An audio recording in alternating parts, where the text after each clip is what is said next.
Take-home exam on the way out. I don't need to do that right now.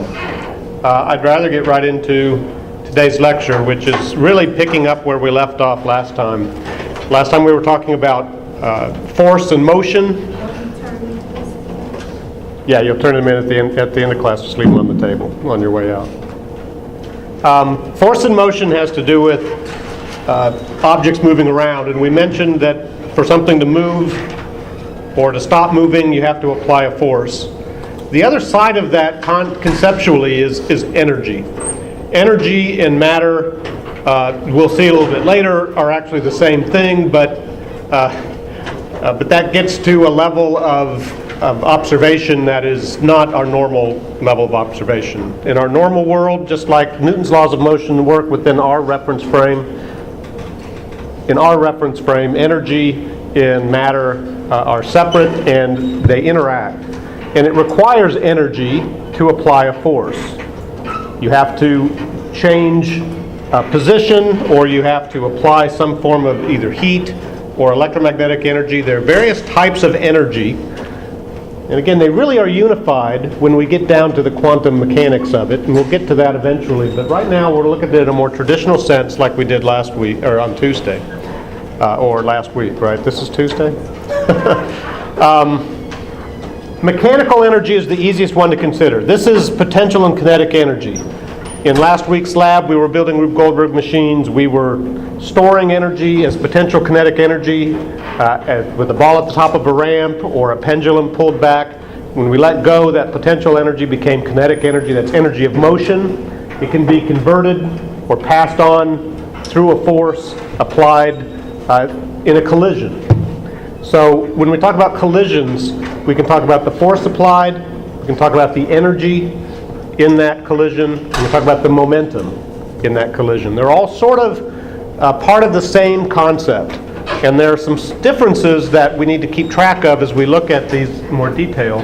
But we'll do some more of that in lab this week.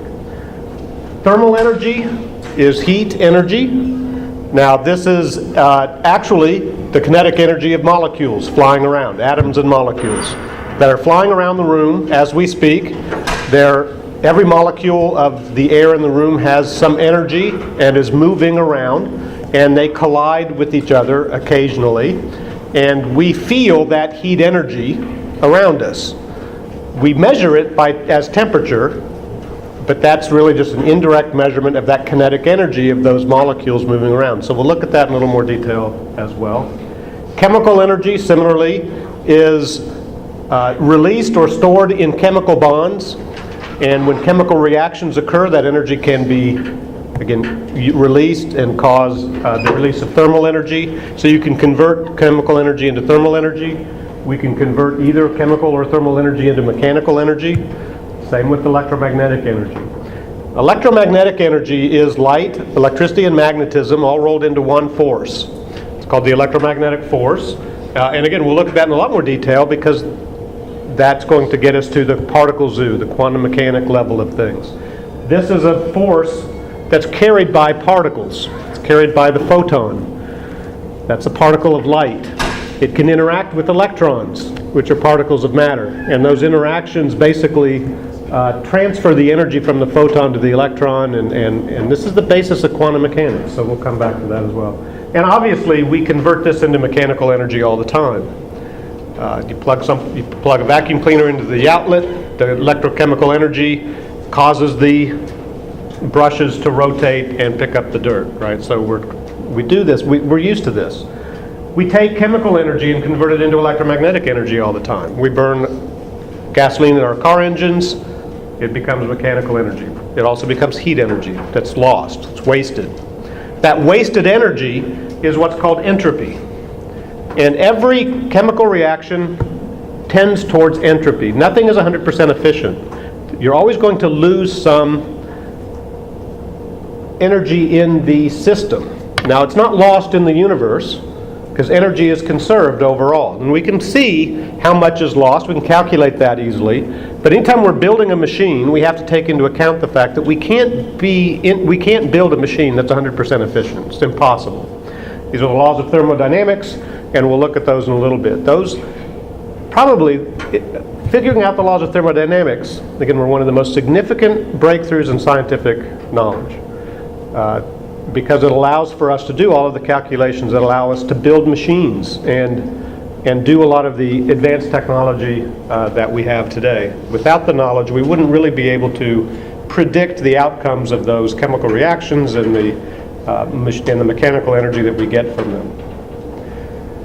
I also like to put into a little bit of perspective in this lecture.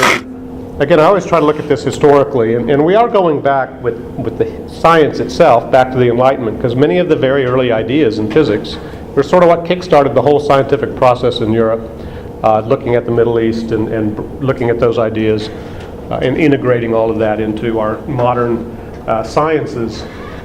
But we've always needed energy.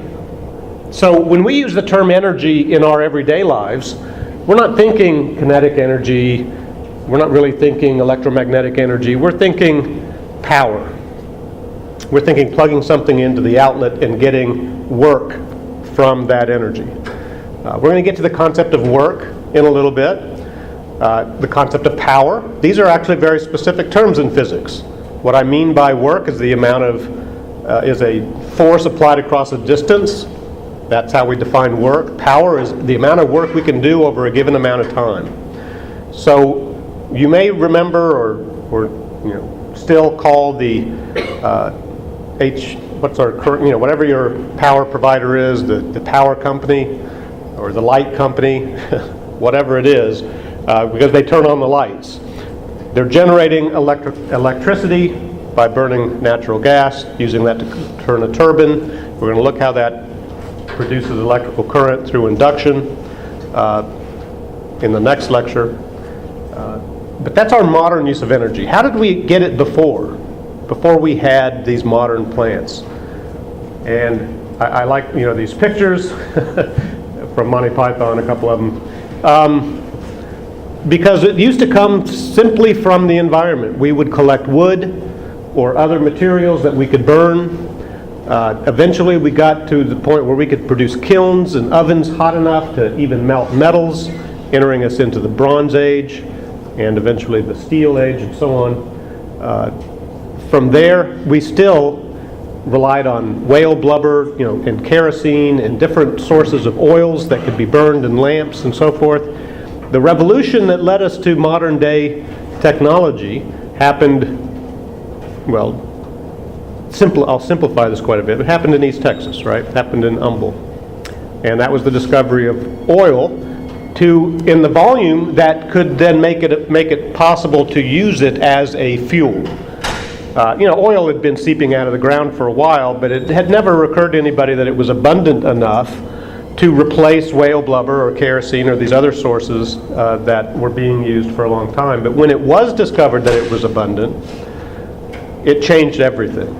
And it's simply by the absolute amount of oil and gas that we have that we've been able to enter into our modern era in our use of energy. We're going to talk a little bit, or we'll have some opportunities to talk a little bit about alternative forms of energy and where we are today in terms of whether or not we need to expand our energy portfolio, whether or not we need to decentralize our energy production from plants that are connected to a grid to getting off the grid, so to speak, and having green buildings and so on. So all of these kinds of discussions we can come back around to, and it relates a little bit to what we're talking about, or actually sort of through a long series of connections it relates to what we're talking about.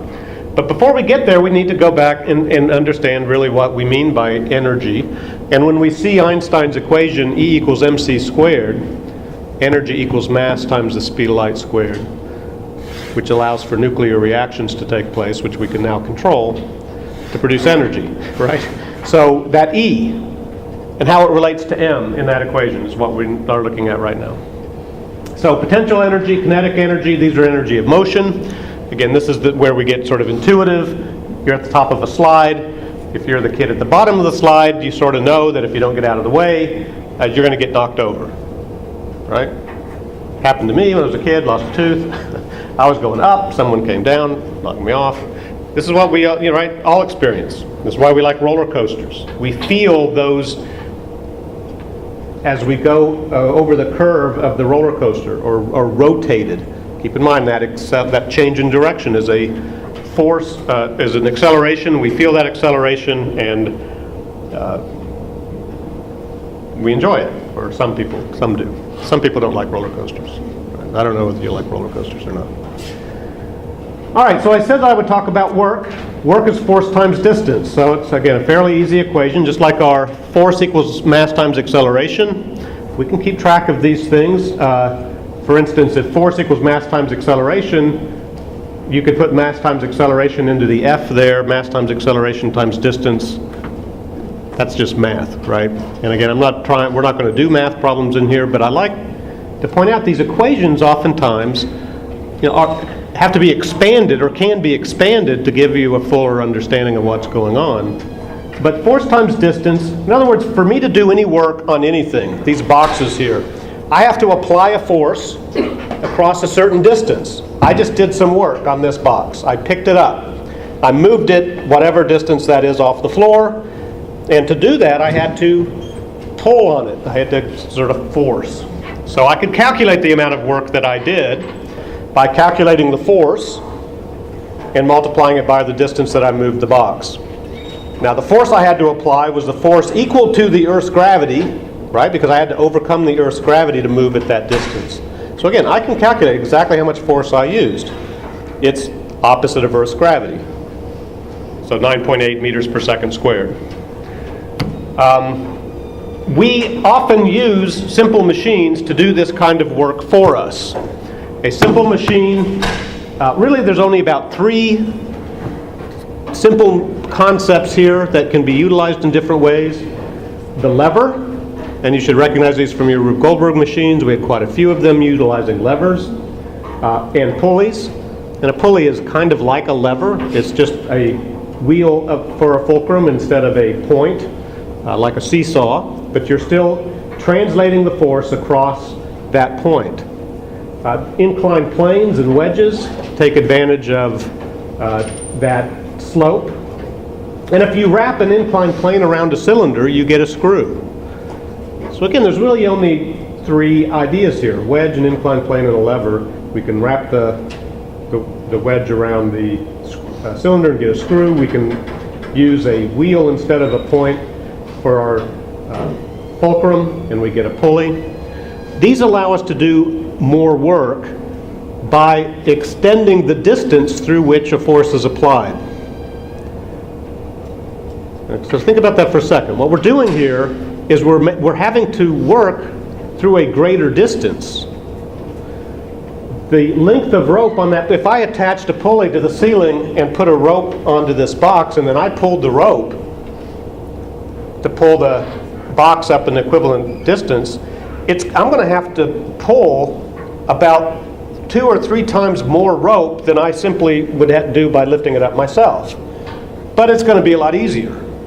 It's less work because I've got a greater distance.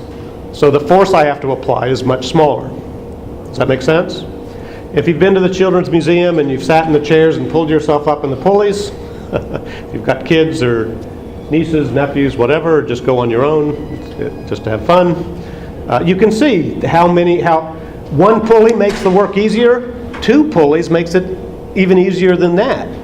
We can put together any number of pulleys we want to make the force less and less to do more work. So think about theater curtains. They can be really, really heavy. If you had to try to actually push one out of the way, you probably wouldn't be able to do it if it were a large enough curtain. But you can go over to the corner and just pull the rope, and they open real quick. But you have to pull a lot of rope because there are multiple pulleys and so forth. Actually, every machine we have, no matter how complicated it is simply a combination of simple machines. Everyone, your car, the most complicated factories, robots, they all utilize these same basic concepts in combination to do more work with less force. It becomes less efficient, however. So efficiency is something, again, I mentioned with entropy.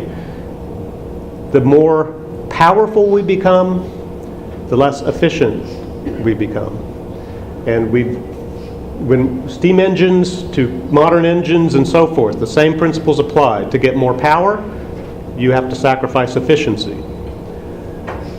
This is basically, this little diagram gives us a basic outline of how we produce energy for our own use. This is how we generate electricity.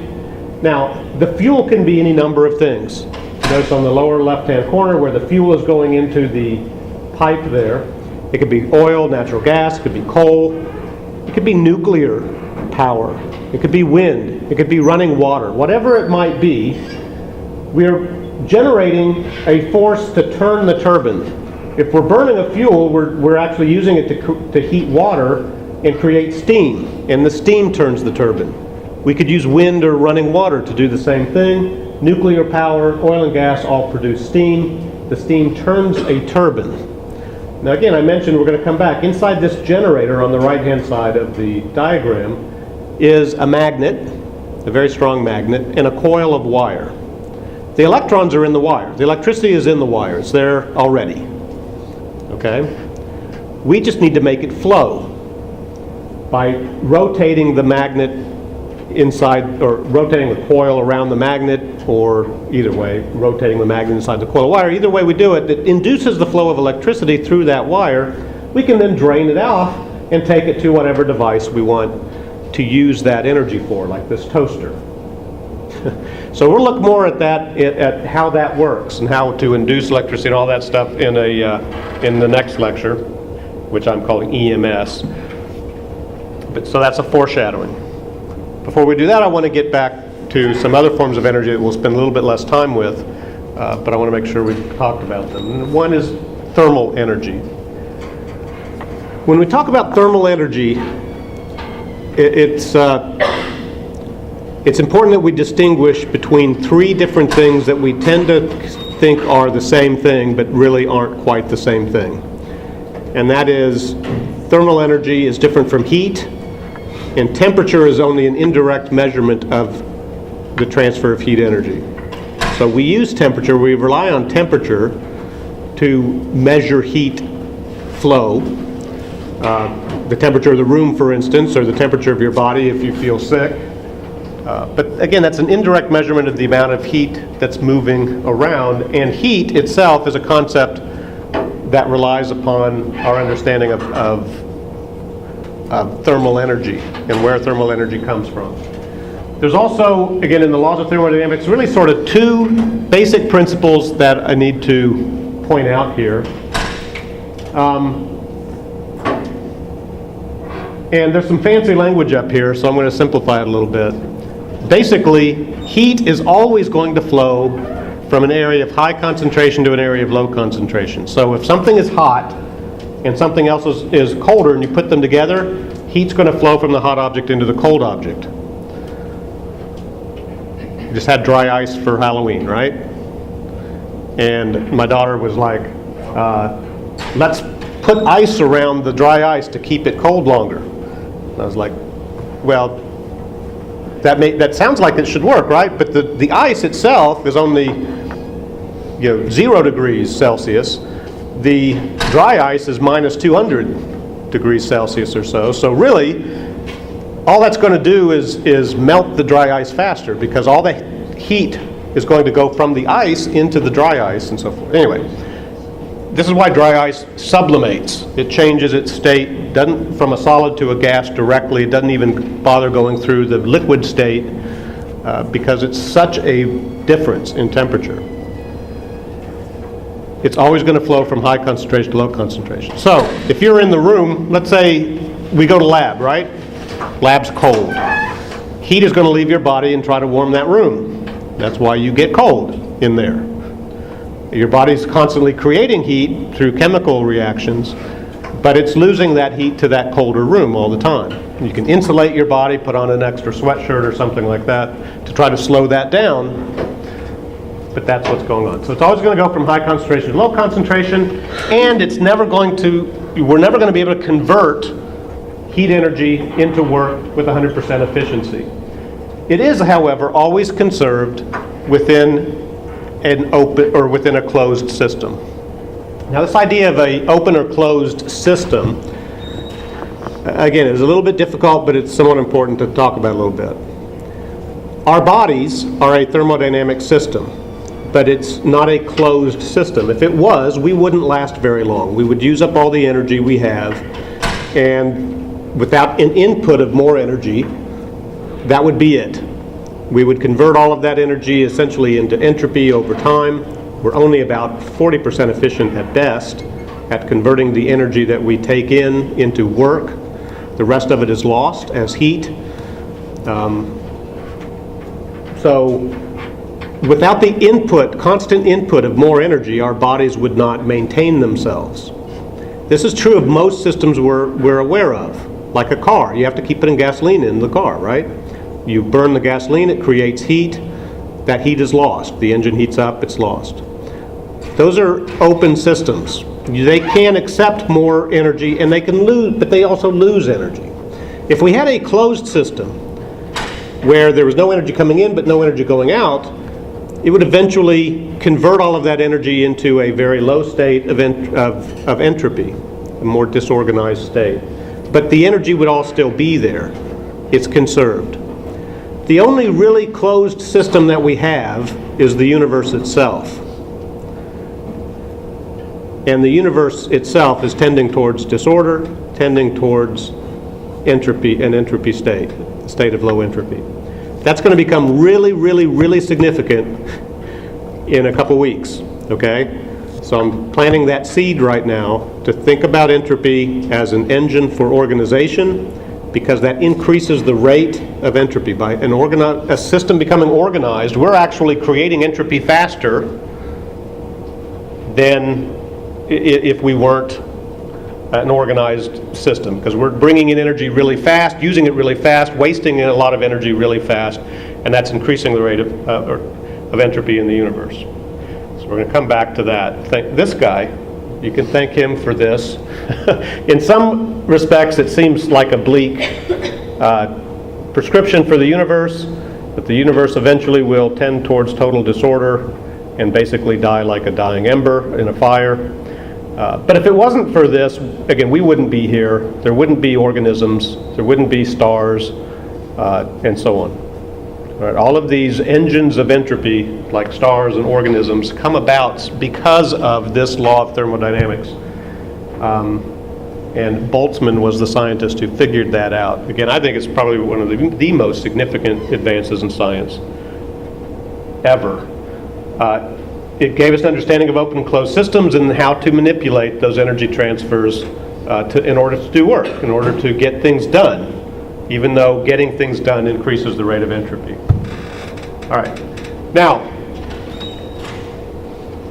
that was the first law. The second, I've already mentioned this one too, that it can't flow from an area of low concentration to high concentration. Now you might ask yourself then, okay, so how does an air conditioner work? Because you're making something cold when the surroundings are really hot. And there's a really nifty trick to that. There are certain materials that when you put them under, and we'll see this in a little bit, Boyle's law and variations of it, the natural gas laws basically tell us that if you take a gas and you put it under a lot of pressure, you're going to lower the temperature, you're going to raise the temperature. Because you're taking all these molecules that are spread out and you're putting them close together and they're going to run into each other. So if you've got gas under pressure and then you release that pressure, you're going to lower the temperature. It's going to draw energy or release energy, all that energy back into the environment. So by compressing gas and then releasing that pressure, we can move that heat energy out of a room. That's what we're doing with air conditioning. You're not really you're creating cold air inside the unit by pumping the heat outside, and then you move the colder air into the room. But you're really not you're not creating. Well, I forget how I wanted to say that. I mean, the distinction is the heat is going outside. It's not that it's being. There's no real trick to the law of thermodynamics here. So we'll come back to that. All right. I'm going to make sure I can get through as much of this as I want to. There's a nifty little also a nifty little relationship between thermal energy and states of matter that is worth talking about, because we're used to these changes of state of matter all the time, particularly with water. Water can exist in all three states within the temperature range that we normally experience. That's one of the things that makes water so unique. So we can freeze water. We see frozen water on the earth as snow and ice. We see liquid water, of course, in lakes and rivers and the ocean. We see vapor. Water is a vapor in the clouds and fog. Humidity that we experience here in Houston quite a bit. These are the three different states of matter for water. Every material has temperature at which it will exist in these different states. I just mentioned dry ice. That's carbon dioxide. Carbon dioxide, one of the gases in the air. We can also take nitrogen and liquefy that. Liquid nitrogen is really, really cold. We can make nitrogen a solid too, have solid nitrogen if we want to. Something that we normally experience as solid, like iron. We can melt it, right? But it takes a lot of heat. It also becomes a gas in a star. So iron gas does exist. We don't always think of things that way, but every material has a point at which it is stable as a solid or a liquid or a gas. It all depends on the amount of thermal energy that the molecules have, how fast they're moving around and running into each other. Now we can measure a change in thermal energy, and that's what we call heat. So heat is actually a change in thermal energy. Thermal energy is the actual kinetic energy, both external and internal kinetic energy of an atom or molecule. How fast is it moving around? And it could just be jiggling on the inside. That's internal. But we wouldn't measure any heat for that. So you'd say, well, wait a minute, how can that be? Well, let's take a look at this conversion here in this little chart where we've got the snowman, the puddle of water, and the cloud. And we can see that the snowman has ice. If we add heat energy to it, will melt into the puddle of water. If we continue adding heat energy, it will evaporate into water vapor, into a cloud. We can go the other way. We just mentioned with an air conditioner, we could basically take that water vapor, cool it down, form it to make it condense. It will condense into a puddle of water. If it gets cold enough, that would freeze, and we could make a new snowman. Right, Frosty the Snowman back and forth with their magic hat. Look at the numbers on these arrows. Tell us how much heat energy it takes to do that, to make those changes of state, to change the state of the snowman from solid to liquid to gas and back and forth. It's the same number whichever way we're going. These are in joules.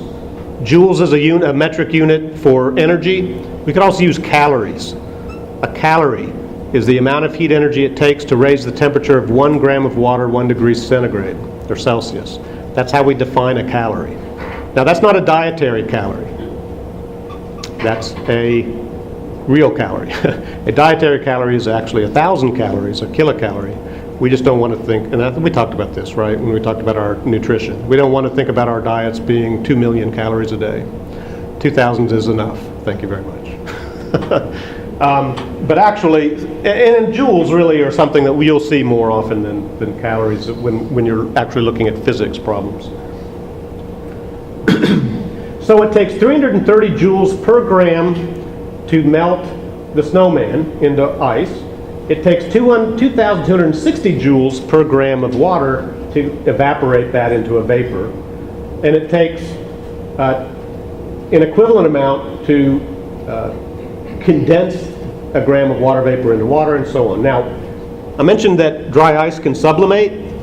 It goes directly from a solid to a gas because the temperature difference available is so great. Well, the same thing can happen to water if you have 2,590 joules available, which is, as you can sort of see, the combination of the two that it took to take the two steps.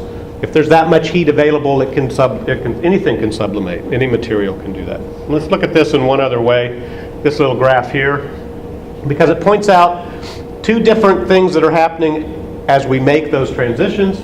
So for instance, for each gram of water, let's say we start at minus 30 degrees, we have to add heat energy. Now let's measure the temperature as well. So the temperature is on the left-hand side. The temperature will go up at a steady rate until we get to 0. And then we have to keep pumping energy into this. So more heat energy is going in, but we're not going to see a change in temperature for a while until we change the state of the ice into water. Once it's water, then we see the temperature rise again. We're still pumping heat into it. We're going to see the temperature rise until we get to a certain point. Then we're not going to measure a change in temperature anymore. We're going to keep pumping a lot of heat energy in until we get to until we convert the water to steam. Then we'll see a change in temperature again. So this points out the difference between specific heat and latent heat. Specific heat is the amount of heat energy it takes to raise the temperature of something. We can see that response to the input of heat energy as a change in temperature. But to go, and that's moving the molecules around faster. But to actually change those molecules from stuck together as a solid to flowing as a liquid or bouncing way far apart as a gas requires latent heat. And we don't measure a change in temperature there because the kinetic energy, external kinetic energy isn't changing. It's the internal energy that's starting to get more and more vigorous. And it, again, works either way. Okay, so temperature, and we can do this. I've done this in lab before. We're not going to have time to do it, but you can take a beaker of water, of ice, stick a thermometer in there, right? It's going to go to whatever the ice is, maybe minus 10 degrees, or even if it's at 0. You're not going to see that change until the ice melts. And then the temperature is going to go up until the water turns to steam. Now, if you leave the thermometer in the water, the temperature will never go above 100 degrees Celsius because the heat's in the steam. If you pull the thermometer out and hold it in the steam, then you'll see the temperature rise again. So technically, and don't try this at home, but it's a lot safer to put your hand in the boiling water than it is to hold it in above the boiling water. Because the boiling water itself is never more than 100 degrees Celsius. The steam can get really, really, really hot. So if you're seeing steam, you don't want to mess with it. That's hotter than 100 degrees Celsius. And it can be however hot, however much heat is put into that. This is one reason why steam creates such a force. It expands very rapidly because of that heat pushing the molecules apart. That force of expansion can be used to turn a turbine or a wheel or something like that. All right.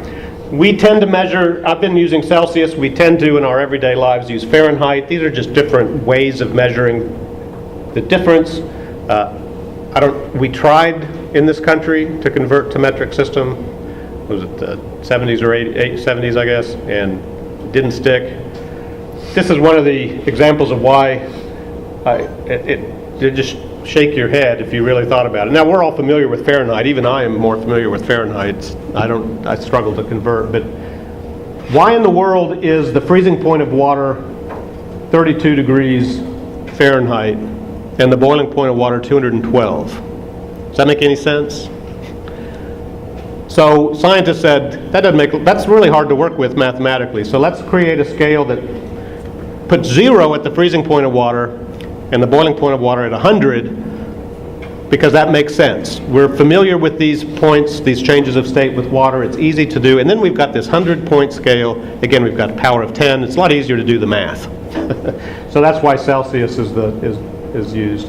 And pretty quickly we realized, well, 0 as the freezing point of water makes some sense, but now that we have the technology to get colder temperatures, like we can liquefy nitrogen and make carbon dioxide solid, make dry ice. These temperatures are still minus 220 and minus 300 degrees Celsius. We don't like negative numbers in math.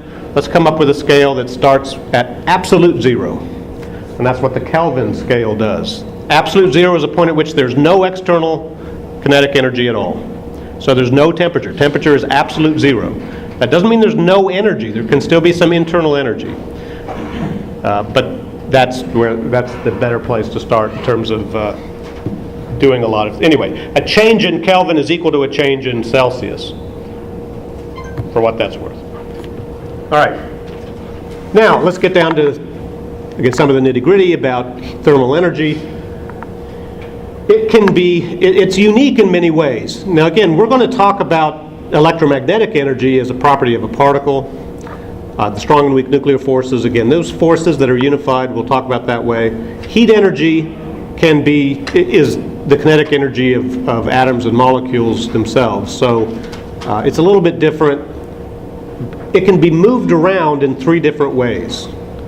We get this heat energy from the sun as part of the electromagnetic spectrum, because that wavelength of the electromagnetic spectrum can transfer thermal energy to molecules in the atmosphere and in water and in our bodies. So when you're standing in the sun's rays, the infrared wavelength of those rays are striking the molecules of your body and causing them to move around a little bit faster, and that's heating them up. Microwave ovens work in a similar way. The wavelength is just right to make water molecules and fat molecules jiggle around faster. And since most of the food that we put in a microwave has water or fat in it, it heats up. You don't put metal in the microwave because it doesn't have water and fat, and so those wavelengths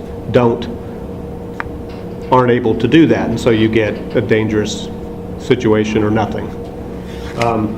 This is radiation. This is how energy moves through radiation, and it is still connected to the electromagnetic radiation from the sun, unifying pretty much all of our forms of energy into that basic state. So again, we'll come back to that. What we tend to do, though, once we've got the kinetic energy here on the Earth, it's in the atmosphere or stored in chemical energy or something, we then use either conduction or convection to move it around. So think about your oven. You've got a stove top. You put a pot of water on the stove, and you heat up the heating element, whether it's electric or gas, doesn't matter, but you heat up that element, and then the heat goes from that element into the bottom of the pan, into the water. So water boils because it's being heated from the bottom. Right? This is why water doesn't boil in a microwave. It's not being heated from the bottom, it's being heated throughout the whole thing. So the gas just comes off the top. Whereas in a convection or a conduction surface, it's being heated on the bottom, so when it converts to a gas, it has to move through the water column and escape, so it boils. But it's actually only being heated at the bottom by conduction. That's transfer of heat by contact. So if I'm hotter than the board, and I touch the board, it feels cold because heat's leaving my body into the board. If I touch something that's warmer than me, it feels warm because heat's coming from that object into my body. The air in the room can make me feel warm or cold depending on the thermal energy difference. Right now it's cool because I'm hotter than the room, so I'm losing heat energy to the room. Convection is moving heat energy around in something. It's something that is hot that moves from one place to another. Typically it's air. So in a convection oven, you heat the air at the bottom. That air then moves through the oven through convection. So you're actually moving hot air. Our weather systems, we talked a lot about this. So again, I'm not going to go back into a lot of that. But the convection of heat energy through air masses drives our weather. We can also calculate heat budgets for yourself, for instance, if you wanted to. And we sort of did this when we did our nutrition thing. How many calories do you need a day? That's your heat budget. That's to balance the amount of heat energy you're losing doing the work that you're doing. And you want to keep that in homeostasis. We can look at the oceans and the atmosphere, and we can calculate from the energy coming in, the energy going out. This is, again, what we do for climate change and looking at how hurricanes develop and all these other applications. So I won't go back into a lot of that either. And then the idea of systems is important. An organism is a system, but so is an ecosystem, a city, a single building. Each of these are different systems, looking at different levels. They're all connected eventually, but again, we can calculate the energy demands of this building, or we can calculate the energy demands of the city, and that's what power companies have to do. They have to predict how much energy does this city need, because if they produce more, it's just lost. We don't store it. So they're constantly trying to predict our energy demand so that they can produce just enough that we'll use it and not waste it. you too are basically deciding, when you're hungry, how much you need to eat to keep your balance just right, and so on. An ecosystem works the same way.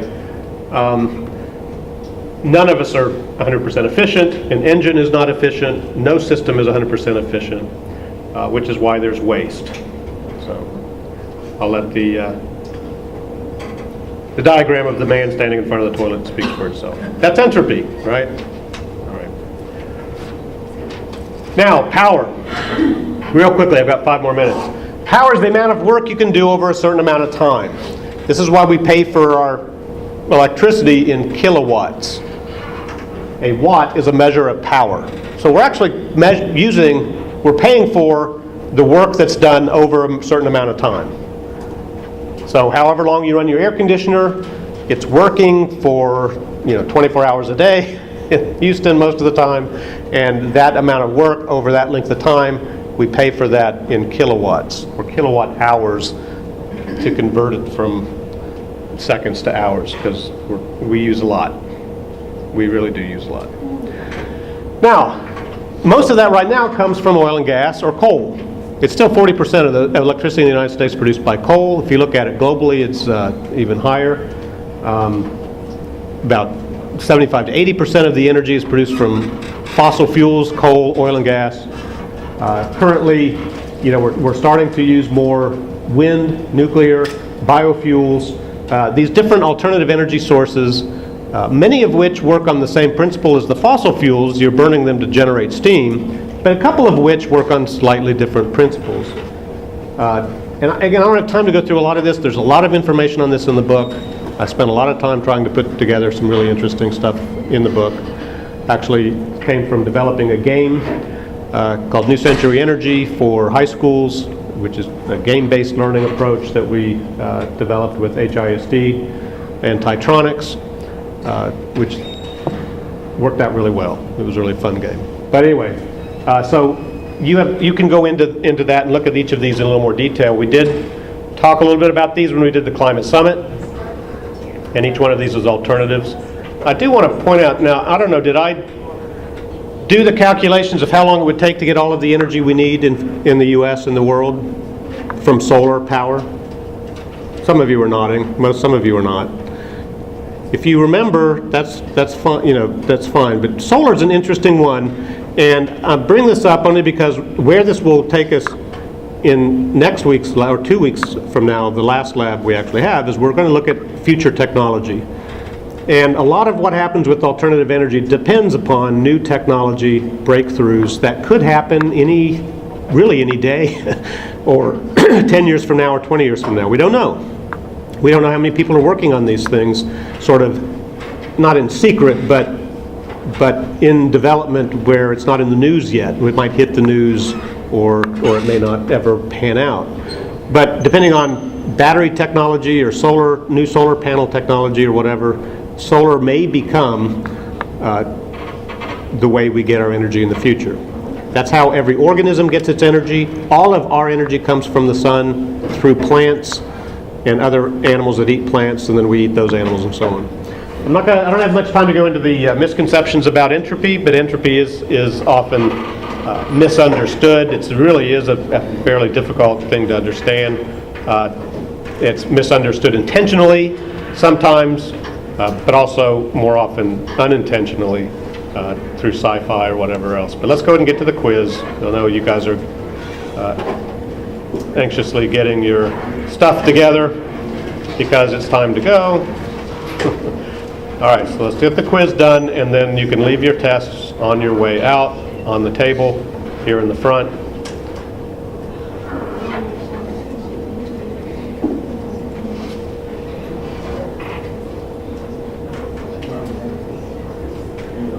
All right, I guess I could have just stayed in that chapter. It was at the end of it.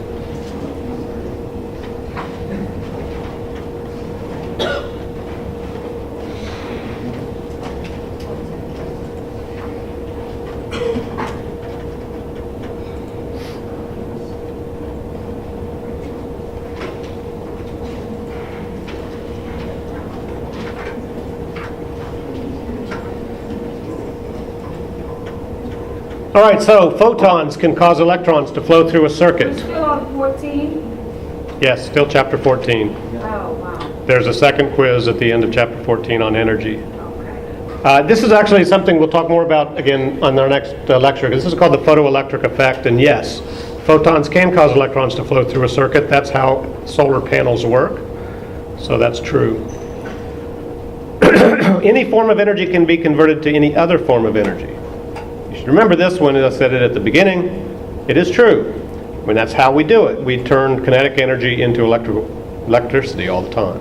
And we may turn fossil and chemical energy into the motion that generates electricity, and on and on. So that's true. Energy is the ability to do work. True. That's true, good. This is one that, on that last slide, zero-point energy is a viable alternative source of energy for the future. This is false. And you may hear scams like this. There really are people who try to market zero-point energy as a source. And the idea here is that all this energy that we've lost to entropy can somehow be recovered. It's called zero-point energy. And that's false. Simple machines may work easier but less efficient. Name a simple machine. Pulley, lever, wedge, inclined plane. I'll probably take any of those. All right, we're finished. And don't worry about if that one, I misspelled pulley. I misspelled pulley. Don't worry about it. But again, if you do, just let me know. Send me an email and I'll make note of that. But spell it. Wedge, lever, inclined plane, or pulley are all possible answers for that. Yes? I don't, will it? Do you already know that? Okay. Again, if something like that happens, just send me an email. I'm keeping a folder full of all those emails that I can go back and reconcile at the end. So leave your take-home exam on the table on your way out, please.